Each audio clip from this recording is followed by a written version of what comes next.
right, good morning, everyone. My name is Jessie Roth, and I'm a librarian at the Pasadena Public Library's Hill Avenue branch. I'm joined by our presenter, Tim Wheeler, as well as several members of the City of Pasadena Water and Power team. We're welcoming you to the Promoting Soil Health and Planting Tips. This is part of our Pasadena Grows Gardening Program series. This is being done in partnership with Pasadena Water and Power. And if you're not already familiar with Pasadena Grows, I'm going to tell you a little about it right now. It's an initiative started out of the Hill Library and managed by the staff, as well as our devoted volunteer, Stephen Smith. And the aim is to encourage local residents to build gardens and gain knowledge to make them even better. It includes a seed library, which is currently closed, but it will be available again once the library buildings have reopened. And with the seed library, you can check out seeds to plant in your own gardens as well. And we have both like plants as well as a lot of fruits and vegetables. And we also offer a program series with various guest presenters. And since we are a library, we do have an extensive gardening book collection that is free to borrow with your Pasadena Public Library card. Even though our Hill location is not offering curbside pickup, it is available at 8 different locations. So you can request these books online through the online catalog and have them sent to any of the participating locations. And in case you're wondering, library buildings are not yet open, but please check on our website for the latest updates about reopening. With the closure, our programs have gone virtual. Our next one will be November 14th. It's called Fall and Winter Gardening, and it's with Yvonne Savio, who's she's a master gardener, has done several programs with us. Please keep an eye on the online calendar for when registration opens for that program, and you can also keep in the know by being on our Pasadena Grows email list. If you're interested in joining, please contact me. My email's on the screen here, and I'd be happy to add you to that list. And we have a few Zoom-related things before we get started. This program is being recorded. We hope to make the program available for viewing on both the Pasadena Public Library YouTube channel as well as the Water and Power's website. It's not going to be an immediate posting thing. We have to get the recording edited and cleaned up, but it should be up in a matter of weeks. Also, all mics have been muted except for our presenters. So if you have any questions for Tim Wheeler or the Water and Power staff, please put them in the chat. We will keep an eye out for these questions and make sure that they get answered in the Q&A at the end of the presentation. I'll now be handing things over to Priscilla Echeverry from Water and Power, who will let us know more about the many programs and services available through them. All right. Good morning, everyone. My name is Priscilla, and just bear with me for just a sec while I share my screen. Okay, good morning, everyone. We are so happy to see you here on a Saturday morning to attend our virtual workshop. So today, our workshop will cover building healthy soil and planting tips and care. So today I'm joined by Ursula Schmidt, Christian Cox, and Lucio Gonzalez with the PWP team. So we are here to answer any questions that you may have. We are fielding questions through the chat box, but we will also be addressing them at the end in person. So let's go ahead and get started. So before we go into the workshop and Tim Wheeler instructing the workshop, I want to go over a few PWP programs that we offer and events and workshops. So this first slide here covers our events and workshops. So we are very active in the community. We do hold plenty of events and workshops. Right now, we are holding them virtually due to the pandemic. So if you are interested in any other workshops or anything that we have going on, we have the link here on this slide. I also want to talk about a program that we offer that is landscape related. So because you're attending this workshop, we are thinking that you are considering doing some kind of landscape transformation. So we think this is an excellent time to take a look at our $2 per square foot turf rebate. So we do offer this. We have all of our guidelines and criteria on our website, and the link is listed here. But just to go over a few so you are a little bit familiar with it, you do get a $2 per square foot rebate, which is pretty substantial. We have a minimum of 200 square feet of turf to be removed. It does have to be drought tolerant landscape. You can remove up to 5,000 square feet. You must have 3 plants per 100 square feet planted. And you must convert your spray heads to more efficient irrigation, such as drip, microspray, or bubblers. Synthetic turf is also not included in this program. If you have any more specific questions about the program, go ahead and submit your question in the chat box and then we can address them. We also have a spray to drip program, and this is really good. That goes alongside with our turf rebate because you are required to convert your spray irrigation to more efficient irrigation. And this is a great program. It's very streamlined. It's very easy for the community to do. All you have to do is submit your application, and you submit it to water@cityofpasadena.net. You can go onto our website to download the application, and then you can receive your kit. So it's really streamlined, really easy, and it can convert up to 400 square feet of spray irrigation to drip irrigation. And now, without further ado, I will be handing this presentation over to our instructor, Tim Wheeler, who is a horticulturist, and we like to call him our landscape professional for Pasadena. So take it away, Tim. All right, thank you. Good morning, everybody. The reason Pasadena Water and Power, is interested in you guys building healthier soils, putting in, more drought-tolerant plant material, et cetera, is it's all about water efficiency. And having landscape, every house or structure should have some kind of landscape because it becomes part of, the urban habitat. But we also have to be very concerned about water. So really what these classes are going to be is they're kind of multiple benefit in that you're going to have healthier landscapes, but you're also going to need less water because healthy plants don't require as much water as plants that are under stress. So with that, what's the connection with the soil? Well, healthy soil is critical in both plant health and efficient water use. And so as we talk through the class and you look at making improvements to your soil, you are not only going to be creating better growing conditions, but you're also going to be creating better water storage conditions in your soil. So when you do apply water, it goes into the soil and is there for the plants. Or when we get rain, hopefully we can reduce the water that's runoff, that's lost off your property. We can keep more of it there for plant development. Healthy soil is going to increase root development, and healthy roots are critical for drought tolerance. And we really want to create a good habitat for beneficial organisms. If you look at the picture on the slide there, you'll notice the plant on the right has those yellow strings kind of attached to the root system. And those are actually fungus, mycorrhizae fungus. And it's a symbiotic relationship. Both organisms are benefiting from growing together.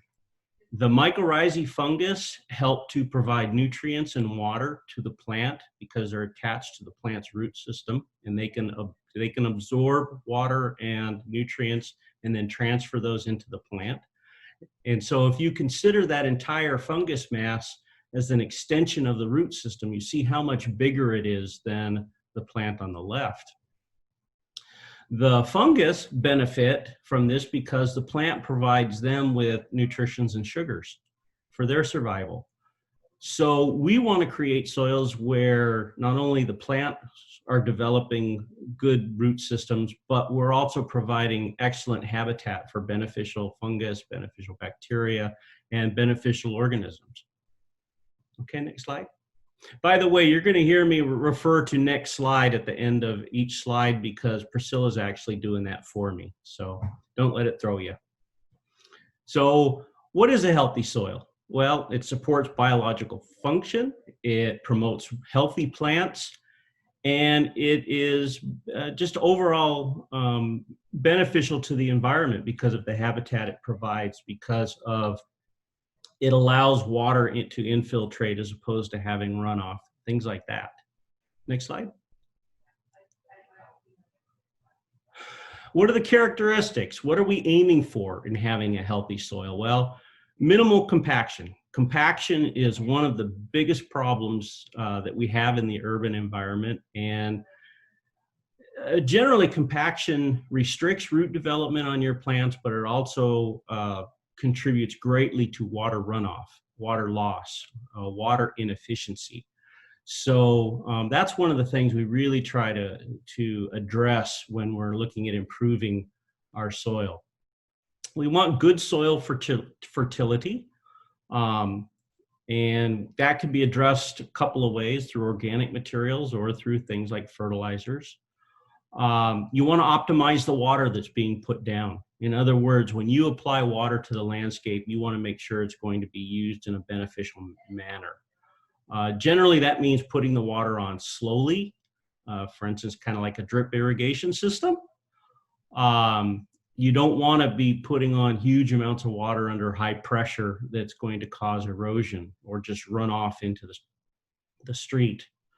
You want good water storage, and I'll talk about that in the next couple slides. Where does the water get stored in the soil? And you want to have a good supply of water in the soil, and for the soil to be able to hold water until the plants require it. And then lastly, we want good soil biology, like I touched on. We want all of our beneficial friends in the soil to have a good environment to grow and survive in. Next slide. So the ideal soil. Basically, this is usually only achieved in a laboratory. It's a moving target. But the concept behind it is, if you look at that, an ideal soil is about half mineral and organic matter and about half air and water. And what throws a lot of people is the fact that you really want as much air in the soil as you do water. You want those in balance. Air in the soil is absolutely critical to good, healthy roots and root development. So usually if we're overwatering, we're actually harming. Not only are we wasting water, but we tend to drive the air out of the soil, and that can lead to problems in the root system. That 5% organic matter, I like to see that number a little bit higher myself. You can't go wrong with having more organic matter in the soil, but you do need some, and that's the point of that. You don't want just air, water, and minerals. You definitely want some organic matter in there also. Okay, next slide. So a little bit about soil classifications, because you'll hear this referred to a lot of times when you buy your plants. The little tag that comes with it will tell you, what kind of soil the plant likes. And it's not the chemical makeup of the soil, because that's pretty consistent. Throughout the whole city of Pasadena, the soil is basically what's washed down from the San Gabriel Mountains. So chemically, it's pretty much the same throughout the whole city. What differs is the size of the soil particles. And when we talk about a clay soil or a sandy soil, what we're really talking about is not the chemical makeup of the soil, but the size of the particles. So in giving you an example, how a clay soil differs from like a sandy soil, we'll say a fine sand.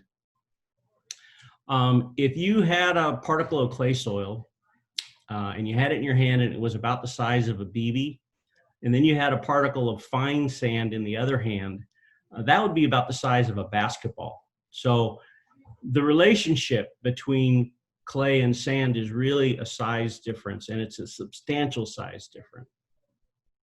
Next slide. So why does that matter? Well, if you look at my two drums there, one of them's got basketballs in it, so sand particles, and the other's got clay in it, so BB-sized particles. And if you notice that the one with the clay in it, right in the center, there's one little black dot. That represents one single particle of clay versus those basketballs. And what's important about this slide is not the size of the particles, but the space in between the particles, because that's where your air and water storage is. So sandy soils tend to have great big spaces between the particles, lots of air. The problem with sandy soils is that water moves down through those big spaces quite easily. If you have a clay soil, you can't even hardly see the spaces between the individual particles. And that creates a challenge for us. It creates a challenge in that when we try to put water onto all those BBs, the particles and the space between the particles is so small that we have to put the water on very, very slowly. And then we have to wait as long as we possibly can before we water again, because as that water moves into the soil, we want the air to also move into the soil. It takes much longer in clay soils than in sandy soils. Next slide. Oh, by the way, just on that, can you back up one slide? That third drawing there is just an example of pore space. This, you've got all the different particles of soil there, and then you've got the space in between them, and that's where your air and water is stored. Okay. So, soil type is important because plants can be pretty picky about the kind of soil they want to grow in. And usually if you're looking at horticulture materials, gardening books, or you're going to the nursery and you look at the slide or the tag that comes with the plants, you will notice it might say, requires a well-drained soil. Well-drained is sandy. And the opposite of a well-drained soil would be a clay soil, which doesn't drain so well. That's one of our challenges with California natives is usually they do better in well-drained soils. It doesn't mean you cannot grow them in clay. You just have to be much more careful about your water management to make sure that you get that air into the soil for their root systems. Typically with California natives, they do not like what we say wet feet. They don't want a root system that stays damp. So just basically through observation of working throughout the city of Pasadena, it seems that most people have what we'd call a clay loam. So that's a mix between very small particles and medium-sized particles. Pretty good soil. I haven't noticed a lot of real challenging soil that, where I would tell people you just absolutely can't grow plants that are sensitive to being a little on the moist side. We've actually had pretty good success even with the natives by managing the water really well. If you're not sure what you have, a couple of simple observations. Do you have runoff really easy? If you get runoff, meaning you turn your sprinklers on or you get a little bit of rain and it seems like most of that water runs off the property and into the gutter, good chance you have a lot of clay in your soil and or you have a lot of compaction. If when you're out working in the yard, the soil always seems wet, no matter how long it's been since the last watering or the last rain, you get down a little ways in the soil real wet, chances are it's clay. Your plants don't perform as well in a clay soil, especially a compacted clay soil. It almost works like a clay pot, and it will restrict root development, and you'll actually get smaller plants. And then a worst case scenario is you're out working in the yard and the soil really smells. It stinks like rotten eggs. That's a very good indicator that you have some kind of problem. And what's happening there is that you have a lot of water in the soil and not much oxygen. And because you don't have much oxygen, the soil has gone what we call anaerobic, which means it's loaded with bacteria that don't like air, that does not like oxygen. And they are making that smell. They create that smell. So that's a definite indicator that you need to look at trying to loosen your soil up, aerate it, and uncompact it. Next slide. The picture in that slide there is, that's where a lot of our urban compaction comes from. Is actually construction. Before they build structures, they'll go in and they want to make sure they have a very nice, tightly compacted soil. Great for buildings, lousy for landscapes. So oftentimes, if you have lots and lots of compaction, it's because it was done purposely. And that's one of the things that, especially with brand new landscapes and new construction, you really have to spend some time addressing that if you're going to have long-term success. Generally in Pasadena, most of the construction is old enough that it's not serious compaction from construction. I haven't seen huge problems with lots of compaction throughout, but I have seen a lot of surface type compaction, the top 6 inches and stuff.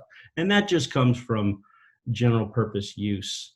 Walking through the landscape when it's wet, things like that will lead to compaction. One of the best ways to solve compaction is the addition of organic material.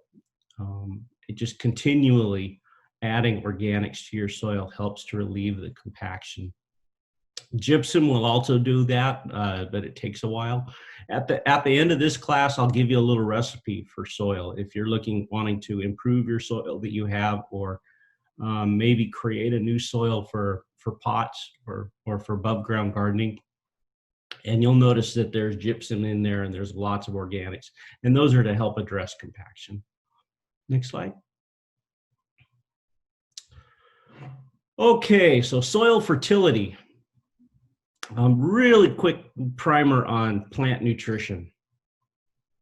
Nitrogen, phosphorus, and potassium are kind of the big 3 elements that plants require to be, for healthy growth. Nitrogen helps the plant with photosynthesis. When you put down fertilizer, you're really not feeding the plant. The only thing plants eat are sunlight through the process of photosynthesis. What you're doing when you put down those nitrogen is you are helping that plant to create things like amino acids and things that it needs in order to be able to better utilize sunlight. Phosphorus is really important in root development and shoot development and in the production of flowers and fruit. And then potassium, we don't worry about so much here in Southern California because our soils are naturally very high in potassium. It doesn't hurt if you have a fertilizer with potassium in it. You cannot over apply it, but typically we don't worry so much about that. It's nitrogen and phosphorus are the 2 that we really try to concentrate on. Ideally, you have a balanced nutrition in your soil where the plants are removing elements that they need to grow and to create fruit, etc. And so ideally you're trying to replace that as the plants use it. Again, without a bunch of soil tests and things like that, you're not going to actually know that. It just kind of becomes with a feel. The one thing about adding lots of organics to your soil is that you are naturally putting those elements back into the soil as the plant removes them. So you will find that if you have a good, mulching program, you're not going to need chemical fertilizers to the degree that you do if you don't do any mulching. And it depends on the plants. If you're growing natives, they have a very low nutrition requirement. So it's pretty easy to have those in your landscape without any real fertilizer, as long as you're using, some organic matter for mulch. If you're growing fruits and vegetables, well, those plants have a very high removal rate, especially phosphorus. So you may have to end up adding that on an annual basis. Things that you can do just to put organics back in are using compost and mulch. Grass cycling, if on your turf, just leaving the clippings behind. That comment in there, nutrient cycling, that's what Mother Nature does. That's how Mother Nature balances nutrients in the soil, is that as plants grow and they shed their leaves, they shed their fruit, branches break off, typically that falls into the root zone of the plant. Over time, it decomposes back into the soil, and those nutrients then become available for the plants again. So the plant, it's a circle. The plant is growing, it drops its debris, the debris goes into the soil, decomposes, and then the plant can utilize that as nutrients to grow. In the urban environment, we have come to the point where we are keeping our landscapes way too clean. You know, the backpack blower is basically the enemy of organic material. And so all of the debris that your plants are dropping that would naturally become, you know, nutrients for that plant eventually are being removed, you know, on a weekly basis. So we find a lot of nutrition deficiencies in urban environments because we're keeping our landscape way too clean. We should be leaving more of that material behind so it can decompose and the plant can use the nutrients. Next slide. So a little bit about reading a fertilizer label. In order for something to legally be called a fertilizer, the three numbers on the bag, you're going to find a number for nitrogen, a number for phosphorus, and a number for potassium. Those three numbers have to add up to 5. So you'll see a lot of, you know, steer manure is kind of the classic. It's like a 200.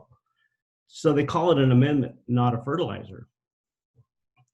When you look at the label and you see those numbers, that's the minimum analysis. It can have more of the material in there, but it can't have any less.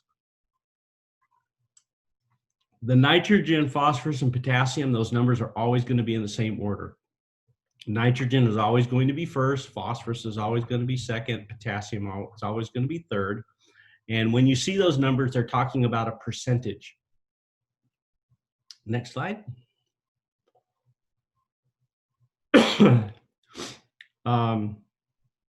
So we're going to get back to fertilizers here in a minute, but what we're really looking to do is balance. You know, you can over fertilize, and too much fertilizer in the landscape can harm the beneficial organisms in the soil.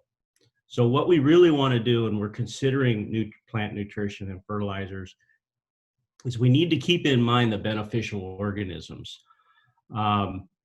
Because those organisms, like I showed you in that first slide, you know, the mycorrhizae fungus that grow in the root zone, they're helping that plant to absorb water, to absorb nutrients. So they're a huge benefit.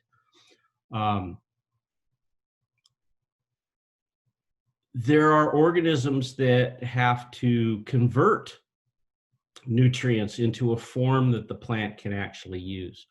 Not too different from the human body. You know, if you eat a steak and a baked potato for supper, that has to go through your digestive system and be broken down for your body to truly be able to use the materials. And the same thing happens with plants. The organic materials have to be, even the fertilizers have to be broken down into a form that the plant can actually use. A big element in that nutrient cycling are not only the fungus and the bacteria, but the other organisms that are very good in our soil. You know, we want lots of earthworms. We want pill bugs. Earwigs, you know, those are all organisms that help break material down so that the plant can use it.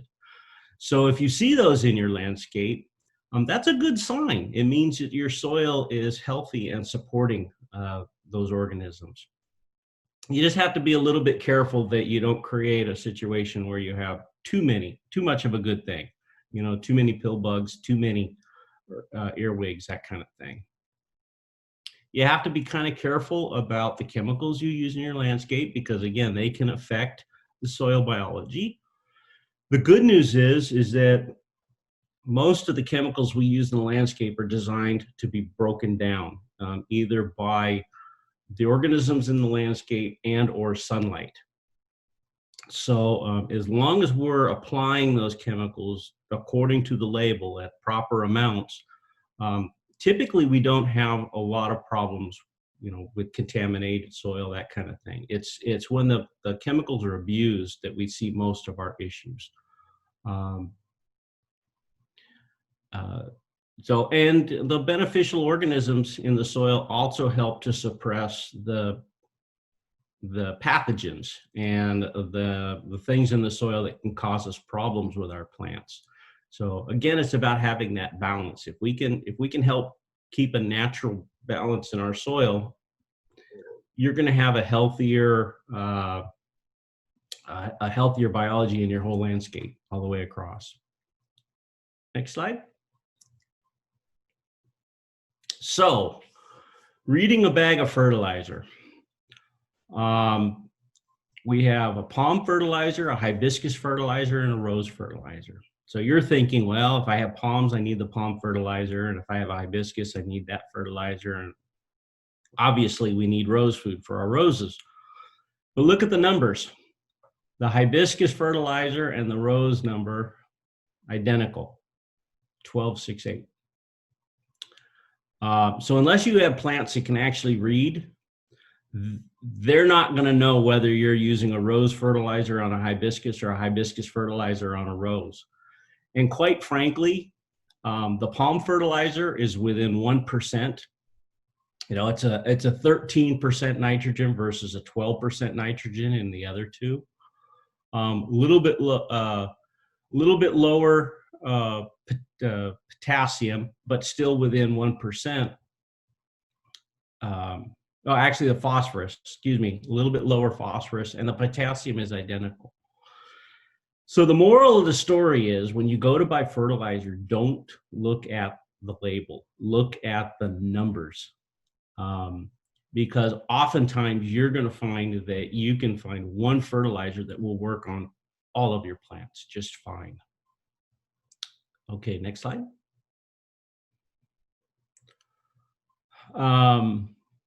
So what are the benefits? If we go through the process of working on building up organic materials and things in our soils?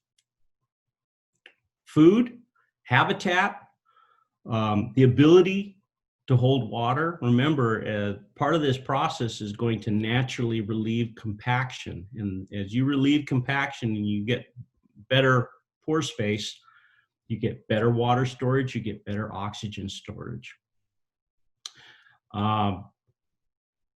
And you start to get a natural balance of nutrients from the organic material breaking down. And you will find that you need less, stuff out of a bag, less fertilizer that you have to purchase. There will still be times when you may want to address certain deficiencies. An iron deficiency, typically you have to put on a material designed for that. Even at certain times of the year, you might want a little bit more nitrogen than you're getting from your organic. So I'm not going to say that you won't need fertilizer ever again. What I will say is that the more organic material you have in your soil, the less fertilizer you're going to require. If you look at the very bottom there, that nitrogen cycle, remember I was saying that the nutrients have to be in a form the plant can use? Well, the only thing a plant can use is nitrogen. And so when we put down fertilizers, typically it has to be converted into that nitrogen, and the soil organisms do that. There's bacteria in the soil that will actually break down whatever type of fertilizer you're putting on. Or if you're putting organic materials on, it breaks it first into ammonia, and then from ammonia it becomes a nitrate, and then it continues to break it down, turn it into a nitrite, and then a nitrate. The only form of nitrogen that a plant can use is nitrate.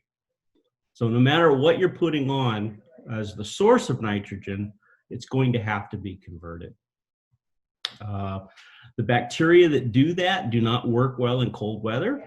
When the soil temperatures drop, they go to sleep. They go dormant, basically. So it doesn't make sense to fertilize in the wintertime because the bacteria that you need to convert your fertilizers to the form the plant can use, they're going to be asleep. And so that material is just going to sit in the soil until springtime when the soil temperatures come back up. So ideally, the best time to fertilize is going to be in the spring after the soil temperatures have warmed up. And again, right about now, put on a little bit of fertilizer to get you through the winter, but you need to put it on now before the soil temperatures get cold. Okay, next slide.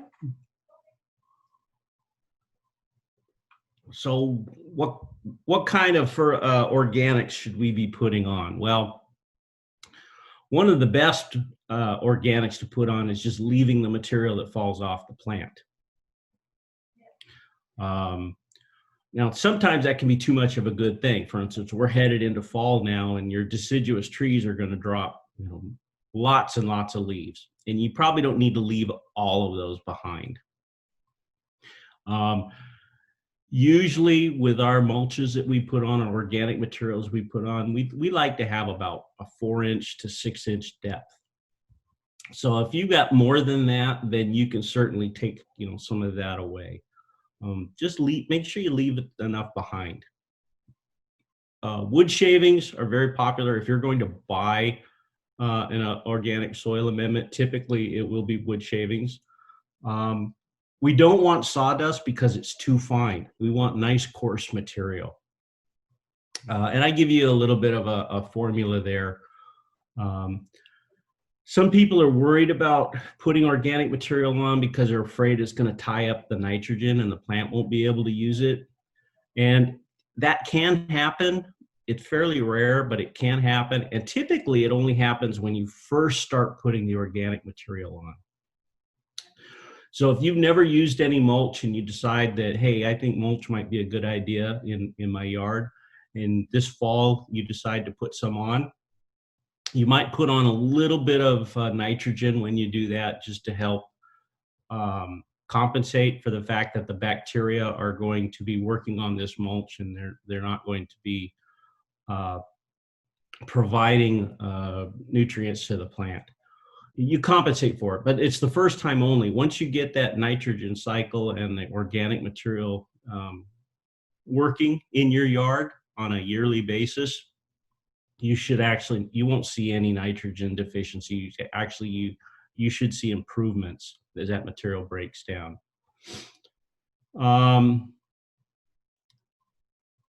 You can buy, as opposed to wood shavings, you can buy material made of bark, redwood, fir, cedar. They're more expensive, but they break down more slowly, so you don't have to apply them as often. They're more of a high-end material, and a lot of times we do it for aesthetics because they tend to be a nicer looking material when we put them down as opposed to, say, tree trimmings, that kind of thing. Next slide. So a few more. Peat moss, that's a real high-end soil additive, and we typically only use that on really expensive plants, azaleas and camellias that we're putting in, potted plants, things like that. Steer manure, be really careful with it. There really aren't a whole lot of benefits to steer manure in the fact that, one, it's ground very fine. And when you're amending soil or mulching, you really want nice, coarse material. The finer it's ground up, the faster it's going to decompose, which means more of it you have to put on. And steer manure has only got about 1% nitrogen in it. So it's very low in nitrogen as far as providing nutrients to the plant. And it tends to have lots of weed seed in it and lots of salt, both which do not benefit your landscape at all. Now, a lot of bags of steer manure, you say, it'll say it's been composted and, weed free and all these. Don't believe it. Weed seed can be very, very hard to get rid of, very tough. So it's not that I'm against manures, horse manure, chicken manure, rabbit manure, all really good stuff. It just go easy on the steer manure. Activated sludge. It's a byproduct of sewage processing. It's good and it's bad, and it's great for ornamental plants. High in nitrogen, full of good bacteria to help with the decomposing process of organic materials. So it's got a lot of benefits, but you can't use it on vegetables or edibles. So your fruits and vegetables, you do not want to use any kind of products that have activated sludge in them. Because it also tends to be high in heavy metals. Our bodies are very good at getting rid of heavy metals, and they end up in the waste. And you do not want to be putting those back onto your edibles. So activated sludge is great for ornamentals, but not vegetable. Next slide.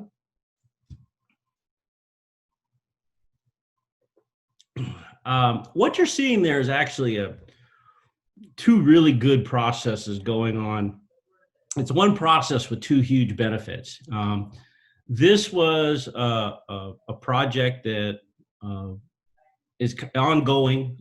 We completed the planting of it earlier this year.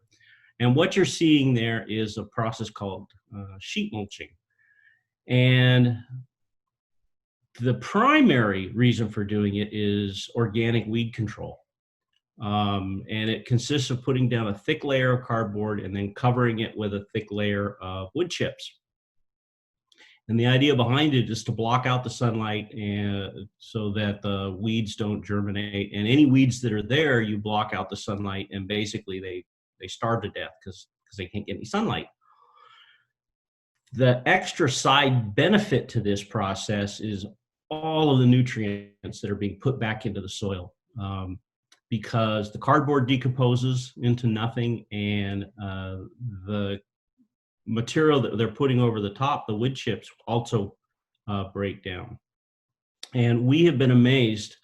They did a very thorough job of applying this thick, heavy cardboard, probably a minimum of 6 inches of organic material.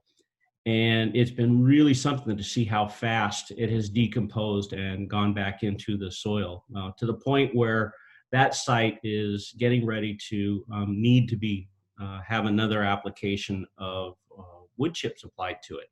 And that's a really good sign. That means that there's healthy biology. You've got a lot of decomposers in your soil, and all of that material that's been put on is going to go back into the soil and benefit the plants on the site.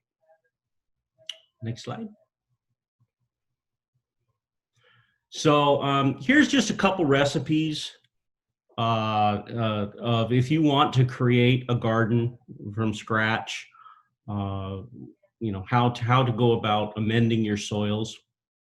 It makes for an excellent, you know, soil for vegetable gardens, for instance. So if you want to do a raised bed garden or do gardening in pots, any kind of landscape would benefit from this, but typically that's what we would use it for. And it's, you know, organic material, soil, some gypsum, a little bit of fertilizer, and you're good to go. The fertilizer would probably need to be reapplied, but everything else is a one-time application. Next slide.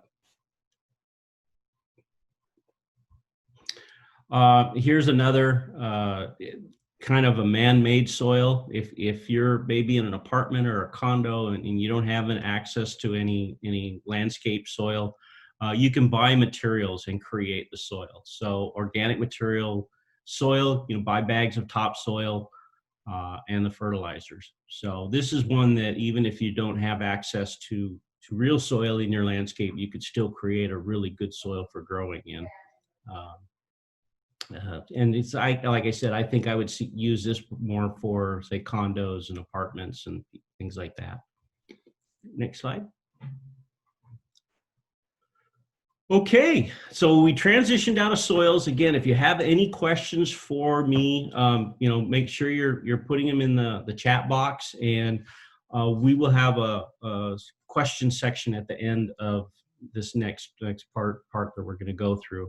So I'll get to answer any questions that you have on soils, as well as planting techniques at the end. Next slide. So the planting techniques we're going to discuss are basically those for urban landscapes. We're not going to talk about farming or that, anything on that scale. We're going to talk about what are the planting techniques for an urban landscape. And they're basically different techniques depending on what kind of planting you're going to do.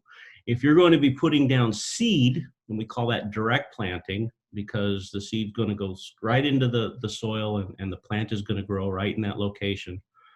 Or indirect planting, which is transplanting. So you go to the store and you buy plants, whether they're in little 2x2 liners or 1 gallon pots or 5 gallon pots or 24-inch boxes. Those are all considered indirect planting. And basically it's transplanting. You're taking the plant out of a container and putting it into the ground.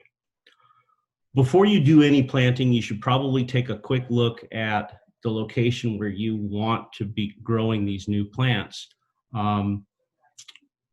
Does it have adequate sunlight, or maybe too much sunlight? When you buy your plant on the tag, it usually will tell you this plant requires full sun, or it needs half sun, which means it needs some shade. So are you putting the plants in the right location? Do you need to do any prep beforehand? If you've got a big weed patch and you want to, landscape it, one of the things you're going to have to deal with first are all those weeds, and you have to make a determination as to how you're going to do it. We have found the sheet mulching to be an excellent method, an organic method of getting rid of weeds, but it takes a long time. It's basically, if you wanted to plant next spring, you should be doing your sheet mulching right now.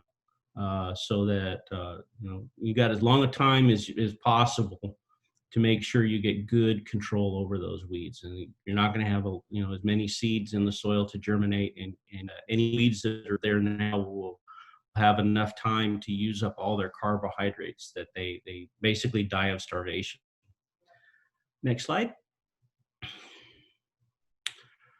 So seeding, we typically use this for vegetables, for annuals, for herbs, for grass. The advantages of it is it's inexpensive, and you can get a very wide selection of plant material to choose from. It's typically the best method for plants that do not transplant well. There are plants out there that, when you dig them up and you disturb their root zone, they really resent it, and they have very high mortality. For plants that are hard to grow like that, growing from seed is often the best way. The disadvantage is growing from seed is a pretty high potential for failure. So oftentimes you're going to see them having you put in 3 seeds for every plant that you hope grows. So there is a fairly high failure rate with it. It takes longer for the plants to mature. You have to germinate that seed to create the plant from scratch. Whereas if you go and buy a 1 gallon plant, they've already done that for you. All that work's done. So there's a longer window between the time you put the seed in the ground and you get your harvest or your flowers or whatever you happen to be growing. And it's typically maybe a little more labor intensive because instead of just digging the hole, you're preparing an entire area. Usually we'll see seeding in flower beds and gardens. Those are the 2 areas that usually are the best candidates for seeding. Next slide. So you have to prepare the area. Well, you don't have to prepare the area, but if you take the time to prepare the area, you're going to get a much, much, much higher survival rate than if you don't. It just makes a huge difference in the success rate that you're going to have. How you prepare the seed bed really depends on the plants that you're growing. But the process is pretty much the same. And, generally you want to get rid of any debris, any weeds, any rocks, anything like that. I put some pictures up of some different seeds that you can make and or buy. And they're great for removing debris in the soil. Typically, you want to go down at least 4 inches. You really can't go too deep with this. It just kind of depends on how much time and how much energy you have as to, if you want to go down a foot in preparing your seed bed, that's great, you can do it. But usually, no matter what you're growing, you need to go down at least 4 inches. Add in your organic materials. Remember, if it's edible, we do not want to use anything with sewage sludge in it.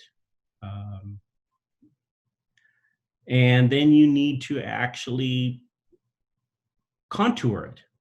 Do you want a flat seed bed, or do you want a furrowed seed bed? And I'm going to show pictures of that here in just a minute. The one thing you want to make sure that you do is that you contour it so that you don't create a water runoff issue. You want to have a border around it, something to capture the water so that when you do put water into this area, it doesn't run off, doesn't run out. Next slide. So do you want a flat seed bed? Do you want a furrow seed bed? Do you want raised mounds? This is kind of controversial amongst gardeners. And to me, it really depends on what you're growing, what kind of plants you're growing, what kind of soil type you have, how you're going to irrigate this. And we're going to talk about irrigation in a minute, but how are you going to water this area? Because if the only way you can water is to put water down at a fairly high rate, then you're going to want some method for capturing that water. Are you growing flowers? Are you growing vegetables? Are you growing shrubs? You know, what are you going to be growing in this area? Because that will also have an effect on what type of seed bed you want to create. What are the plant water needs? You know, are you growing plants that like a dry soil? Are you growing plants that need a higher moisture level? So you kind of have to make that choice, and the best way to do that is to kind of research the plants that you're growing. Find out a little bit about how they grow, and that will help you determine as to which type of seed bed is going to be right for you. The most important thing in our eyes is making sure you have some kind of border to contain the water so you don't get runoff when you do water your garden area. Next slide.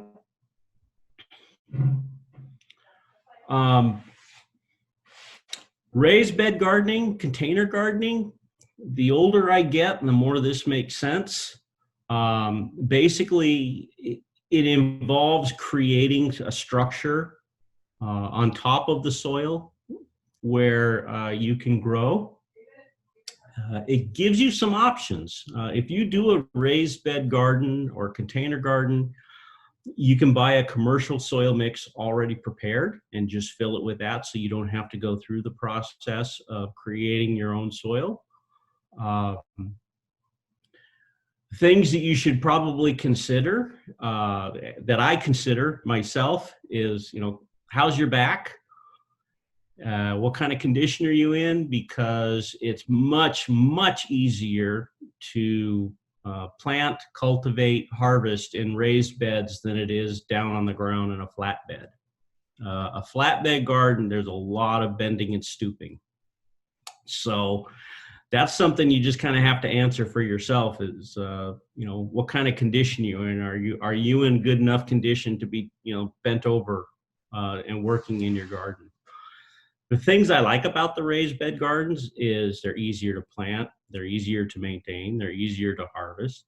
I like the option of being able to put a prepared soil mix into them that's already relatively weed-free, that's had the rocks removed from it, that has the organic matter already in it. So it's really a matter of convenience. It's not necessarily a better garden. For a lot of people, it's a more convenient garden. The one benefit in having having it above ground is a lot of the vegetables that will tend to rot if they stay on the ground too long. You can keep them above ground easier with a raised bed garden or growing in a container than down on the ground. So that from a horticulture, plant health point of view, that's one advantage to this. Next slide. So how to plant, when to plant, well, that varies plant to plant. And so the best thing I could tell you is look at the seeds, the package. It will tell you the best time to plant, and generally it's based on soil temperature, but it'll tell you when the best time to plant is in your area. It will tell you how deep to put the seeds, and that's critical, absolutely critical in getting good germination. If you plant too deep, oftentimes the plants won't emerge because they don't have enough energy. If it's supposed to go in at 1/2 inch and you put it in at 1.5 inches, the seed might germinate, but the plant will die before it ever pokes itself out of the soil. So putting the plants in at the correct depth is really important. If you look at my seed packet there, it says seed spacing. It says a group of seeds of 3 seeds every 8 inches. And what they're basically telling you is that, you can expect only 1 or 2 of those seeds to actually germinate and create a plant. And the next category is thinning. They have you purposely overplant, and then you have to go back and take out plants. Otherwise, it'll be overcrowded, be too many plants in an area, and most likely they won't get enough sunlight to develop properly. So with seeding, it's really inexpensive, but there's a fair amount of waste because you have to go back and thin out plants. So read the bag, read the seed packet, follow the instructions as far as planting depth, their recommendations on moisture, how wet to keep them, when to thin, that kind of thing, because it makes a big difference. Next slide. So after planting care, this is really critical. I mean, you go through the work of creating a great seed bed, putting the plants in properly, they germinate, and then you have to care for them afterwards. And this is really critical to their survival. We talked about seed depth. It's important because they need a certain amount of darkness for a certain period of time in order to germinate. They need adequate light once they emerge because that becomes their food source. So, and that's the problem with planting too deep, is that they won't get to the light in time. But you also have to be very careful about too much of a good thing, too much light, too much heat. If nothing else, it's going to drive your water use up above what it should be in trying to keep the plants somewhat cool until they can tolerate it. So it's really important that you match the plant requirements to the right location in your yard. Next slide. Okay, speaking of moisture and how you're going to water this, with seeds, it's really important that you put the water on very gently. Whether you're using a handheld sprayer or whether you're using soaker hose or drip or whatever you do, you have to make sure that you put the water on in a proper manner, because you can wash the seed away or wash the covering off the seed before it germinates. So the initial watering method is really important. Generally, the seeds have to be kept moist in order to soften the seed coat enough so that the plant on the inside can swell, break out of that coat, and then start growing up to the surface. And remember, once that plant does come out of that seed, it'll start putting on a very small root, which is going to need to be able to tap into the moisture. So you have to be really careful with your moisture. You want your seed level, your soil to stay relatively, consistently moist, not too wet, because you don't want stuff to rot, and it will if you overwater it. You need consistent moisture, though. Okay, next slide. On that last slide, can we go back? I should talk about the water system that you decide to use really depends on the kinds of plants you're growing. If you're growing annual vegetables, you can have a pretty simple watering system. I love soaker hose for annual gardening, vegetable gardenings, even annual flower beds. They're inexpensive. They do need to be replaced every few years, but it's a very inexpensive, simple way to water. Typically, if you're going to use soaker hose or something like that, you're probably going to have to hand water to get the seed germinated. So keep that in mind. Now, you can use a traditional drip system. Let's say that you're not growing annual vegetables. You're growing perennials of some kind. A traditional drip system works beautifully for that, and it's a system that will last for years. So once your plants come up, they're going to be there for however long, whatever the lifespan of that plant is. But the drip makes a lot of sense. The one thing about the traditional drip system is that, and the reason I don't like it in a garden setting where you're just doing annuals is if you're going to do any kind of cultivation at all, you have to be really careful around it because they're very susceptible to damage. The other thing with a drip system is plant spacing. Depending on the type of drip tubing that you use, you may not have a choice on how close you put your plants together. Typically, if you're buying a drip product that has the emitters already installed on it, the minimum is going to be 12 inches. So you just have to make sure that works for you. Okay, next slide. So indirect planting, these are plants out of containers. It could be out of a flat. When you go to the nursery and you see ground covers and they're in a 16 by 16 by typically 2-inch deep container, we call that a flat. That's one way of doing it. Or you can buy, plugs, which are typically a 2-inch by 2-inch container, all the way up to, a huge tree in a box. Bare root, in January, typically you'll see a lot of bare root fruit trees and roses become available. Another indirect planting method. Typically, it's almost always going to be a perennial. It's almost always going to be a plant that's going to live at least 2 years. Because they're more expensive, oftentimes we use plants, we want our plants to live much longer than that. So with indirect planting, it's not so much about preparing a seed bed. It's going to be about, individual holes for anything other than the plant material coming out of the flat.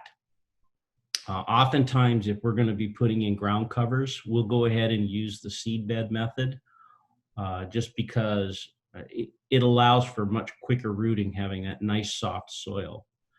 So if you're putting stuff, the ground covers basically in it, they come out of a flat, you probably want to consider using the seed bed preparation method, but everything else in a container is just going to probably go into an individual hole. Common mistakes: planting the plants too deep. That's probably the most common mistake, in that it becomes a problem as the plant matures. Planting a dry plant. In other words, it's critical that your plants are watered before you take them out of the container, typically the night before. Ideally, what we do is we get our plants the day before, we water them the night before they're going to go in the ground, and then once we plant them, we water them again. If you're going to plant the same day, as long as the nursery that you got them from or the store that you got them from watered them before you pick them up, you're going to be fine. But do not plant dry plants. It's really critical to their establishment and their survival that they get watering before they go in the ground. And then the last one is breaking the root ball. And this is really controversial. I have seen people just completely tear root balls apart and put the plants in the ground. In general, that causes a tremendous amount of stress on the plant. And depending on the plant, it can actually be fatal.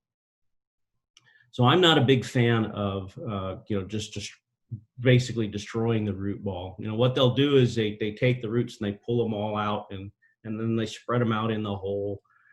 And it's not necessary. That plant knows perfectly well how to develop roots once the soil is put back around it. The only thing you want to look for, or not the only thing, but what you want to look for when you buy a plant, if you can take it out of the container, you want to see nice white roots, not dark brown, certainly not black. That indicates problems. So you want to see nice white roots. You'd like to see roots out to the edge of the root ball, but you don't want to see roots that circle.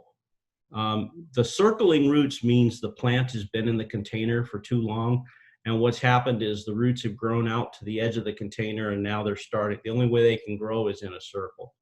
That's not a good thing. So you want to avoid that. So look for a nice white healthy root ball without roots that circle, and you'll be in good shape. Okay, next slide.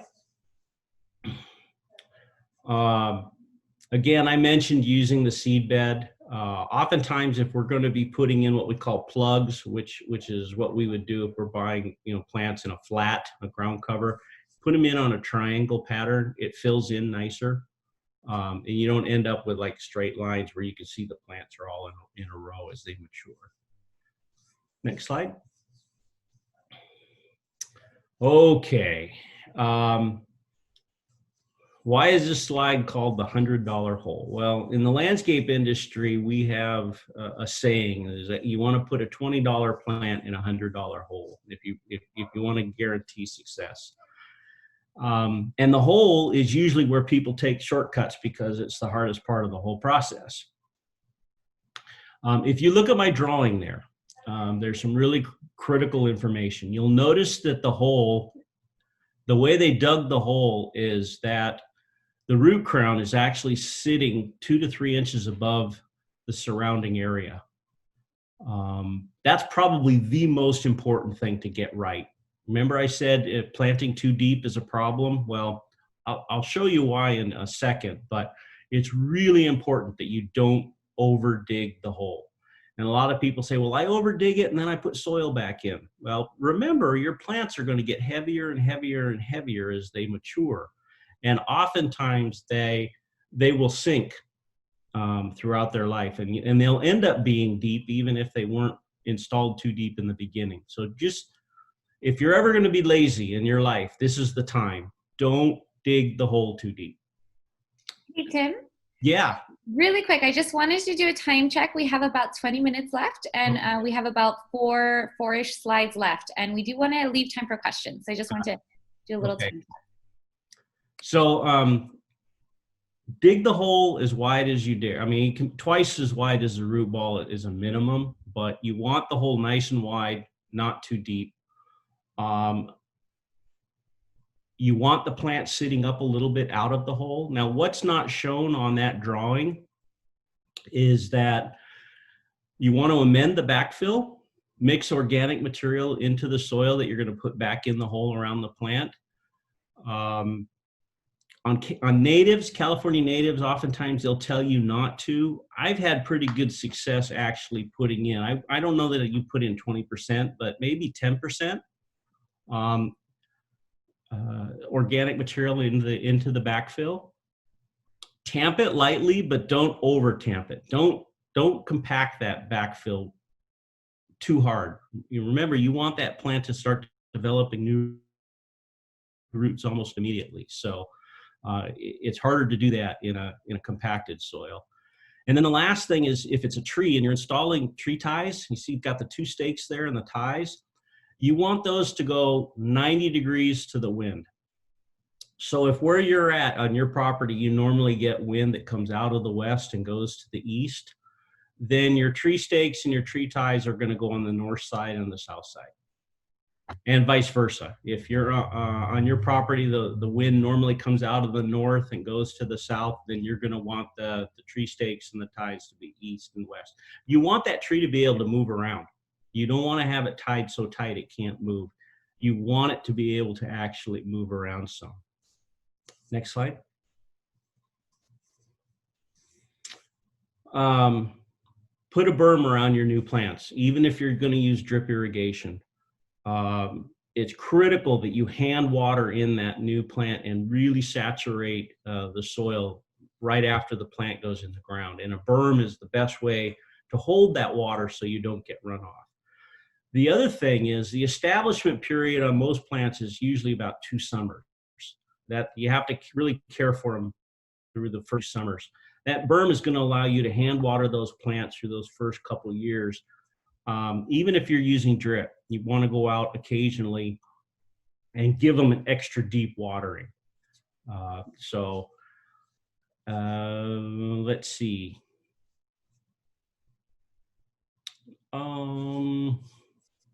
Okay, next slide.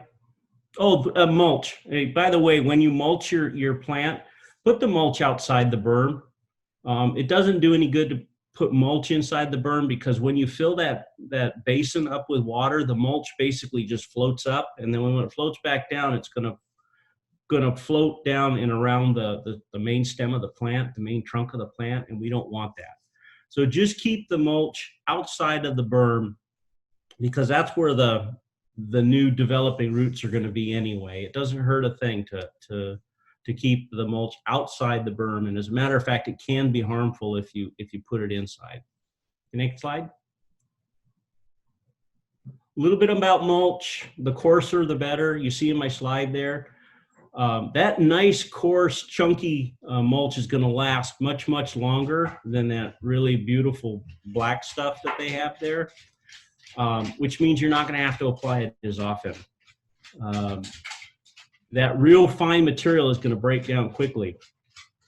And that's not what you want. You want something that's going to last for a while. Your plant will get a lot more benefit out of it. On the slide at the bottom where I say embrace the donut, if you look at the tree on the right, it says proper mulch. What you want your mulch to look like when you put it down around your plant is a donut. You want an actual hole where the plant sits. You want to keep the mulch away from the base of the plant by a minimum of 6 inches. One trend that we've been seeing is what they call the volcano, which is the picture on the left there, and that's where they're literally piling mulch up against the base of the tree, and they call that the volcano. And you do not want volcanoes. You want donuts. Next slide. This is why. You see the picture on the left there, you can see where the bark of the tree is all discolored. It was starting to rot out because of the mulch and the moisture that the mulch holds up against the bark. And if you see the picture on the right there where I say volcano damage, well, if you do that long enough, it will literally rot out the bottom of the tree and kill, not only kill the tree, but the tree will weaken and fall over. So you do not want mulch piled up against the base of your plants. You want at least 6 inches space between where your mulch stops and where your plant is. Next slide. And this is why. If you look at that drawing there that shows the tree and it shows the canopy drip line, you'll notice that there's 2 different kinds of roots on that tree. The roots that are going kind of up and down, and those are structural. That's what holds the tree up. And the roots that are going off to the sides, those are the feeder roots. And that's where the benefit of putting mulch is going to be, is on those feeder roots. It'll hold moisture in the soil and keep the soil cooler in the summertime. You look right at the trunk of the tree and there's basically nothing going on. There's really no benefit to putting mulch in that area. When you water, you want to water deeply and water infrequently. And the larger the plant, the more they benefit from drip. Like I said, I don't know that the drip would be a great choice for a vegetable garden with lots of annuals, but when you start getting into trees and shrubs, they thrive on drip because you can water deeply without runoff. And it encourages a better, bigger root zone, which makes that tree more drought tolerant. If you look at that picture on the bottom there, you'll see that they've actually gone around the root zone of that tree with the drip irrigation. Ideally, you want the drip irrigation to have one row out at the edge of the canopy, the drip line, and if you look at that picture, it shows you where that is. You want one row at the drip line, and then you want another row about halfway between the drip line and the trunk. Okay, next slide. All right, that's it. We're done. Questions? I'm unmuting Ursula right now so that she can go through the chat box and answer any questions that we weren't able to get to. Okay. Thank you. Can everyone hear me? Priscilla, can you hear me? Yes. Okay, great. Well, thank you, everybody. So we have quite a few questions, Tim. Let me go to the first one from Susan. Will the commercial 10-10-10 nitrogen, phosphorus, potassium fertilizer, is that a good one to use? Yeah, it's mild. Typically, you probably don't want to go above 15 or 16. So it's a little on the mild side, and there's nothing wrong with that, especially if you're going to be using organic materials also. Okay. And what is a good source of phosphorus? Let's see. And we can go back to the slide. Let us know if you... Bone meal.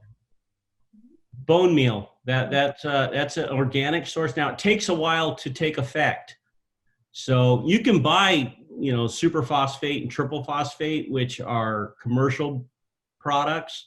But if you want to go with an organic source of it, bone meal works great. But it takes about a year, so you won't see the real benefit of it until the following year.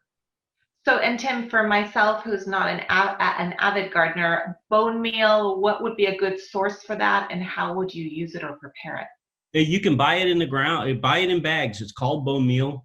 Okay. It's a white powder. It is a byproduct of the rendering process. It's exactly what it sounds like. It's ground up bones. Okay. And do most nurseries carry that? Yes. Okay, great. Let's see, some fertilizer says it's for acid-loving plants. Can you use it for other plants? Oh, yeah, certainly. Typically, if it's for acid-loving plants, it has sulfur in it. And we have very alkaline soil, which is a low pH. No, excuse me, a high pH. And some plants like azaleas and camellias, they like soil with a low pH. So they don't do as well here unless you use a fertilizer that has some sulfur in it. And what happens is the sulfur in the fertilizer mixes with water and it creates a really mild sulfuric acid, and it drops the pH of the soil down. Does it matter if it is regular fertilizer or buying organic fertilizer or organic nutrients for a vegetable garden or flowering plants? Typically, the organic materials take longer to become available to the plant. They're a slow release. So if you're gardening in the same location year after year after year, if you use organic fertilizers, not a problem at all. If you're putting a garden in for the very first time or a flower bed for the very first time, you might want to go with a regular, chemical style fertilizer like I showed on the slide, just because they're going to be available to the plant much faster. If my soil is clay and compacted, should I loosen the soil with added bags of soil and loosening soil with a garden tool? Yes. Yeah, perfect. Can you please describe the characteristics of nitrogen or iron deficiency in plants? In nitrogen deficiency, basically the entire leaf starts turning yellow. We call it pallor, and the entire leaf just becomes kind of a yellow color. And iron deficiency is going to look like an X-ray where you've got green veins, but all of the flesh of the leaf around those green veins is going to be kind of yellow. So one of them, the entire nitrogen, the entire leaf turns yellow. Iron deficiency, the flesh in the leaf turns yellow, but the veins in the leaf remain green. And then Pauline had asked, how do you know if you're overwatering a plant? And I know Christian had mentioned it can show the same signs as underwatering, but what are some of the signs if you're overwatering a plant? Well, if the plant is sick, the root system's sick, you'll put water on it and it'll still look like it's dry. And what's happened there is that the root system has gotten sick and is not absorbing water the way it should.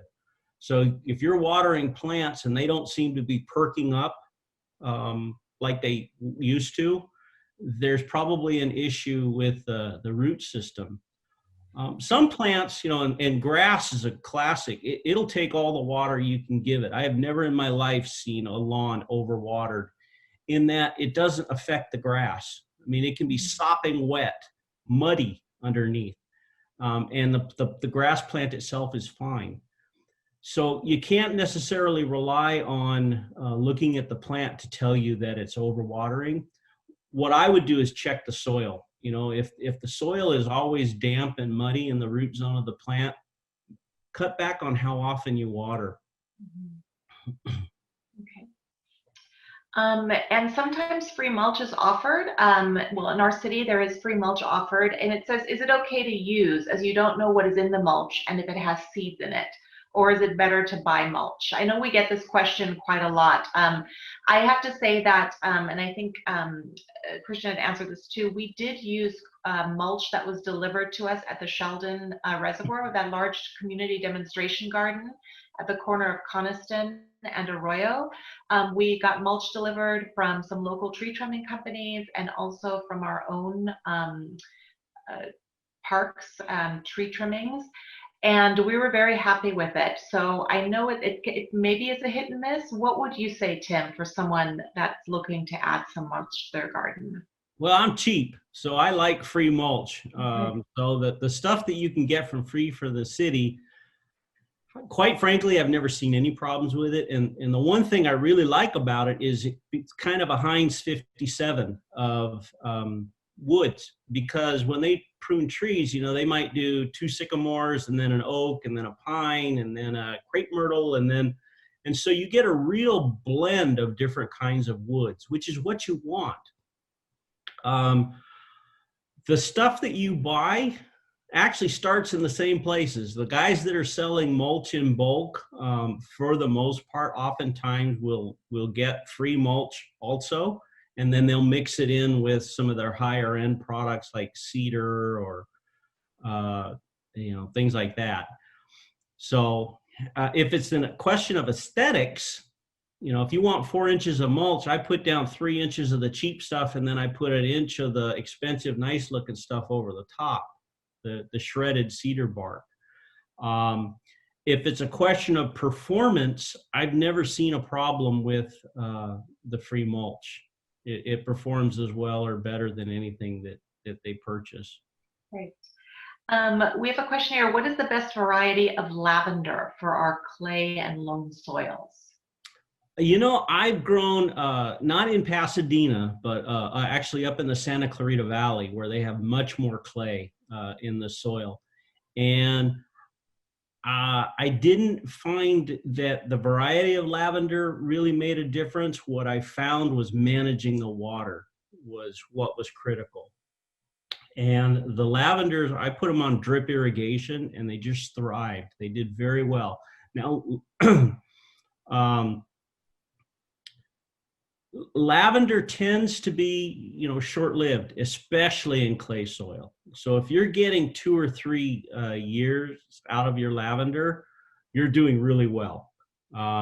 Typically, when I put lavender in a landscape, I will recommend that it be replaced every 3 years or so. It has a tendency to root rot in clay soil. I have a question here about, and I haven't heard this, it's a little, if you could tell us a little bit about solarizing soil to get rid of weeds. Yeah, solarizing, it's a little bit different than the sheet mulching in that you're using plastic, typically black plastic, and you're trying to drive the soil temperature up. I haven't seen a lot of success with it, more so than just doing the sheet mulching, because typically you can't get the soil hot enough. I mean, it gets hot, don't get me wrong, but weeds have an amazing ability to tolerate heat and dryness. So you know, what do you do with all that plastic when you're done? That's one of the big problems that I've had with the solarization.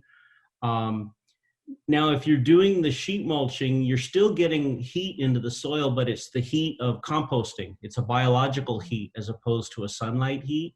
And really the most important thing is keeping the sunlight off the soil so that the seeds won't germinate. And if they do germinate, they can't get to the sunlight and photosynthesize. So they basically, the plant, you know, dies of starvation. And we have seen the great benefits of sheet mulching at our community demonstration garden site. Just that it really enhances also microbe activity, and you get a lot of good insects, and it just seems like it's a great way to amend the soil. So it has a lot of benefits to do it with more of a natural method using cardboard. We have a question here: is after mulch decomposes, is it beneficial or recommended to till over it to mix with native soil? Mixing it in is great, but you don't have to.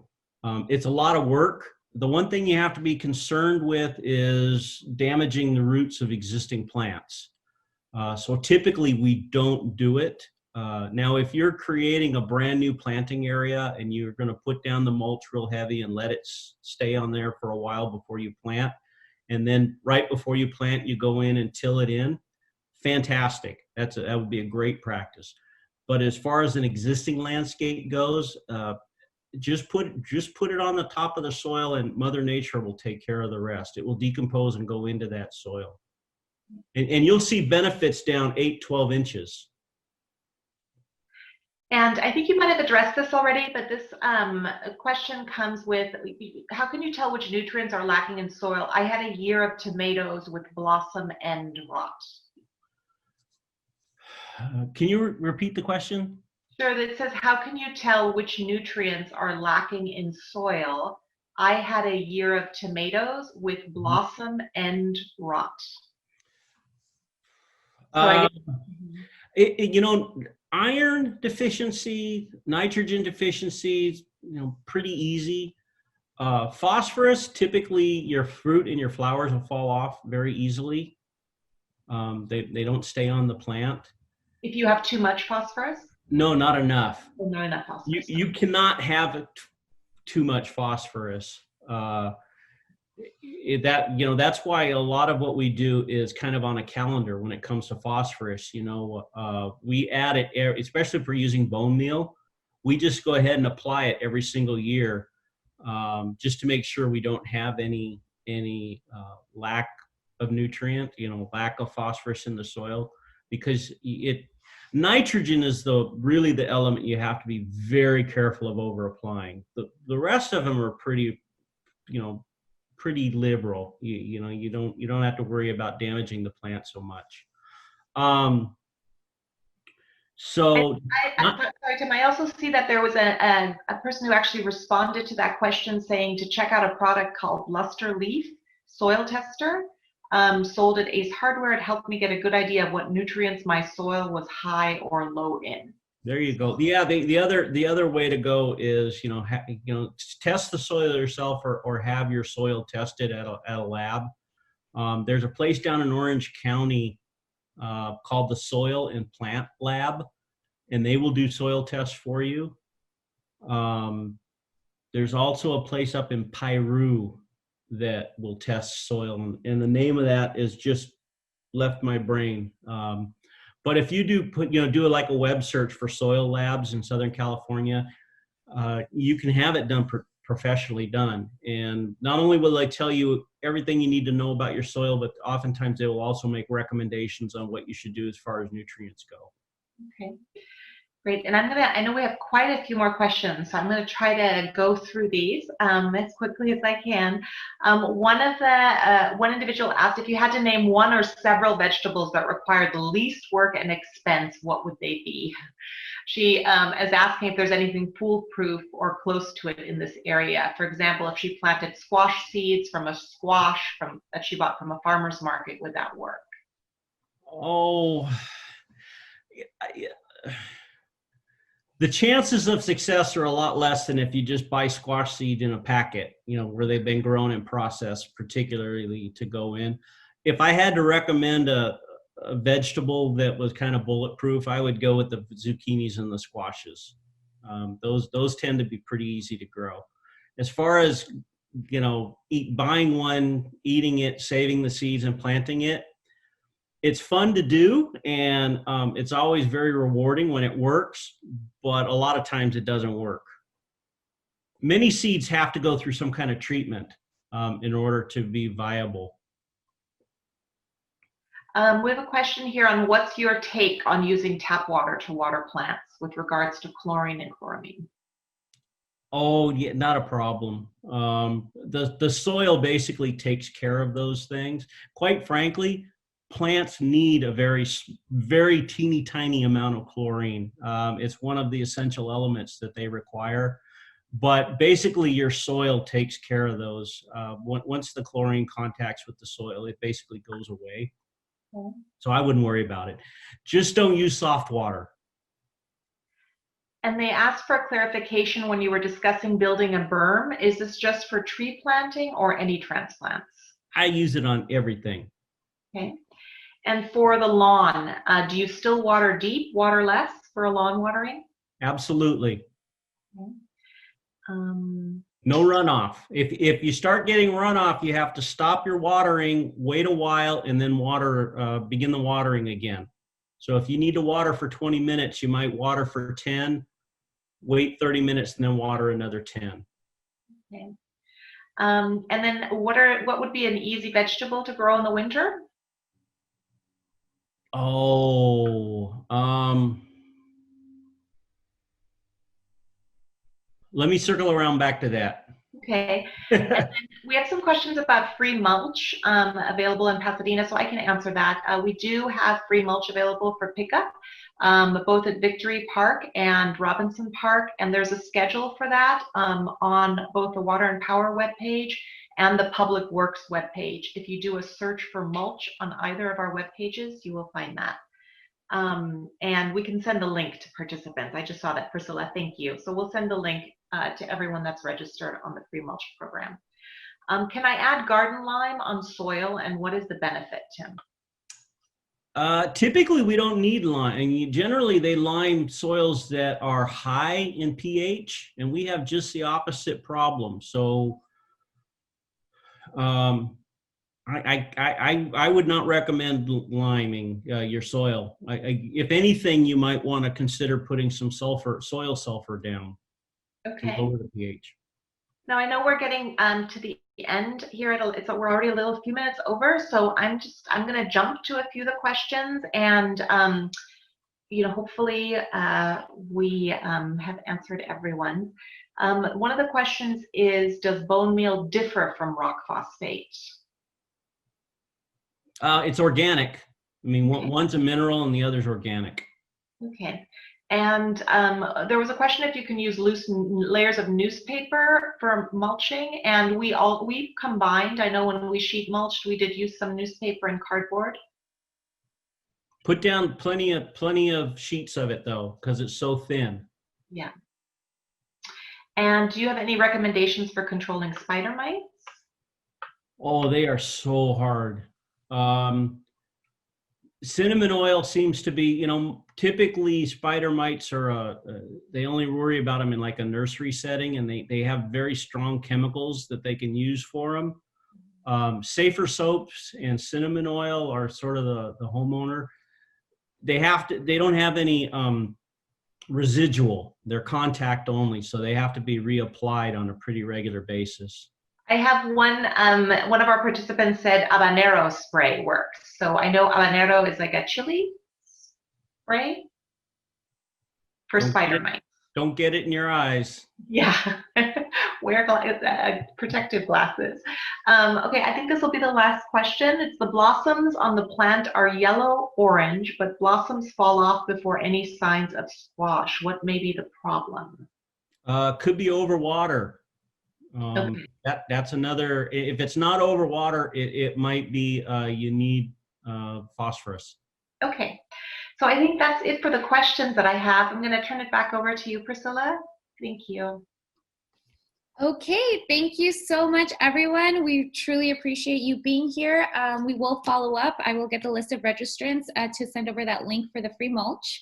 We'll also send over the PowerPoint, and then we will have this recording up on our webpage, and we'll send over the link of where you can view the recording if you want to share that with anyone. Can I jump in real quick? Sure. There was a question on winter vegetables.